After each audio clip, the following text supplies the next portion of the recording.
রাজধানীর গুলশান এলাকায় আছেন সহকর্মী সম্রাট আনোয়ার। সেখানকার জলাবদ্ধতা নিয়ে সবশেষ খবর জানাতে তিনি যুক্ত হচ্ছেন।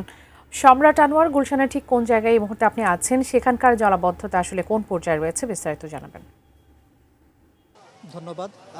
গত কয়েকদিন ধরেই একদম অব্যাহত বৃষ্টিপাত হচ্ছে এবং যার দরুন আমরা দেখেছি যে গতকাল পুরো ঢাকা শহরেই একটা পানিবন্দী অবস্থার তৈরি হয়েছিল এবং তখন আমরা দেখেছিলাম যে গুলশান এলাকার একটি অংশ, একটি সড়কের একটি অংশ ধসে গিয়েছিল এবং যার দরুন এই সড়কে চলাচল সাময়িকভাবে বন্ধ করে রাখা হয়েছিল। তারপরে একদিন চলে যাওয়ার পরে আজকের সামগ্রিক যে পরিস্থিতি সেটি একটু দেখাতে চাই যে আজকের পরিস্থিতি এখানে গতকালকের মতোই বলা যায় আছে।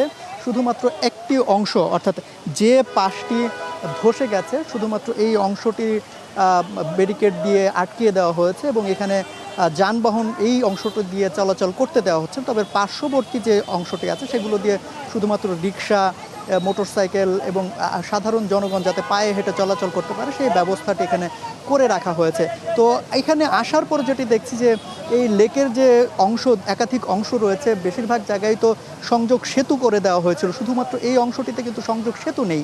এর নিচে কালভার্টের মতো করে সরু পাইপ বসানো ছিল এবং যেটা দিয়েই আমরা দেখেছি যে এই গুলশান লেকের পানি এপাশ থেকে ওপাশে প্রবাহিত হয়। কিন্তু গতকাল যখন বৃষ্টিপাত অনেক বেশি হয়েছিল এবং স্বাভাবিকভাবেই এই গুলশান কেন্দ্রিক যে পানি ব্যবস্থাপনা, নগরের যে বর্জ্য ব্যবস্থাপনা, সেটি এই লেক দিয়েই মূলত নামে, পানিগুলো নামে এবং যার দরুন আমরা দেখেছি যে এই লেকের পানির কিন্তু একদম টইটম্বুর অবস্থা এবং যে কারণে ওই গুলশানের ২ নম্বর অংশের যে ঝিলের অংশটুকু সেইখান থেকে আমরা দেখছি যে ওই অংশটিতে পানি এখনও রাস্তার উপরে এসে যাচ্ছে এবং সেইখানকার পানি, এই যে এখন আমার সহকর্মী যদি একটু দেখায় যে এখান থেকে কিন্তু পানি যে নেমে আরেক লেকের আরেক অংশে চলে যাচ্ছে, এটা কিন্তু এক অংশের পানি সরাসরি রাস্তার উপর দিয়েই যাচ্ছে এবং গতকাল যখন অনেক বেশি পরিমাণে পানির তোর ছিল এখানে এবং সেই তোরের কারণে মূলত এই রাস্তার একটি অংশ এই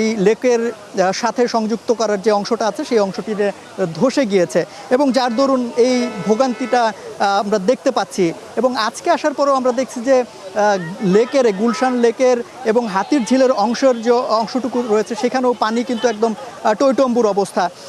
তো আসলে সামগ্রিকভাবে বলা যায় যে এই যে পানির ব্যবস্থাপনা, বর্জ্য ব্যবস্থাপনা কিংবা পানির নিষ্কাশনের যে ব্যবস্থাপনা, সেটি আসলে কতটুকু যৌক্তিক পর্যায়ে রয়েছে সেটা নিশ্চয়ই এখানে যারা সিটি কর্পোরেশন আছেন কিংবা সংশ্লিষ্ট বিভাগগুলো রয়েছেন তারা ভেবে দেখবেন এবং সেই দাবিটুকুই আমরা এখানে আসার পরে উপস্থিত জনতার সাথে যখন কথা বলেছি তখন কিন্তু তারা এটি দাবি করেছে যে এই ব্যবস্থাপনাটা তারা দেখতে চান যে পানি যাতে খুব দ্রুতই নেমে যায়, সেটা বাস্তবায়ন করার জন্য যে কাজগুলো করা দরকার যৌক্তিকভাবে সেই কাজগুলো যাতে করা হয়।